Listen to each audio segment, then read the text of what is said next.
हाय दोस्तों, मेरा नाम अमन है और मैं एक छोटे से गांव में रहता हूं।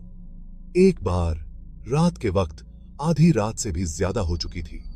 ये कहानी है मेरी और एक चुड़ैल के डरावने सामने की। उस रात मैं अपने दोस्त के घर से वापस आ रहा था। रात का सन्नाटा, सिर्फ पेड़ों की सरसराहट। गांव में रात को ज्यादा लोग नहीं दिखते और आज तो बिल्कुल खामोशी थी। मैं अपने रास्ते पर चल रहा था, तभी मुझे एक अजीब सी आवाज सुनाई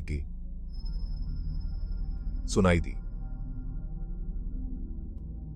पहले लगा कि मेरी सोच है, पर फिर वो आवाज फिर से सुनाई दी, जैसे कोई दूर से किसी को बुला रहा हो। मैं रुका और इधर उधर देखा, पर कुछ नहीं दिखाई दिया। मेरे दिल की धड़कन तेज हो गई थी। मैंने अपने आप को समझाया, अमन, तू डर मत, ये सिर्फ तेरी सोच है। पर फिर एक और आवाज सुनाई दी और इस बार वो मेरे बिल्कुल करीब से आई। मैं पलट कर देखा और तब मेरी रात बदल गई। एक सफेद साया, लंबा और पतला, बिल्कुल मेरे सामने था। उसकी आंखें लाल और चेहरा इतना भयानक कि मैं बस वहीं जम गया। मेरी सांसें रुक गई थीं और मैं हिल भी नहीं पा रहा था। वो साया धीरे धीरे मेरे पास आ रहा था। मैं अपने आप को संभालने की कोशिश कर रहा था, पर डर ने मुझे जकड़ लिया था। तभी वो साया बोला, अमन, तू यहां क्या कर रहा है? उसकी आवाज एकदम ठंडी थी, जैसे कोई बर्फ से भी ज्यादा ठंडा हो। मैं थोड़ा पीछे हटा, पर वो और आगे बढ़ रहा था। उसने कहा, यह तेरी आखिरी रात हो सकती है, अगर तूने मेरी बात नहीं सुनी।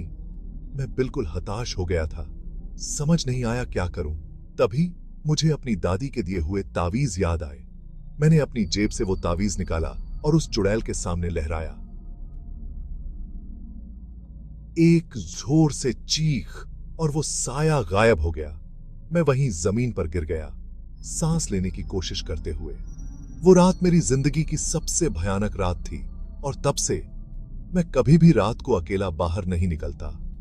तो दोस्तों, ये थी मेरी कहानी। अगर आपको भी कभी ऐसी कोई आवाज सुनाई दे तो संभल कर, क्योंकि चांदनी रातों में चुड़ैल कहीं भी मिल सकती है।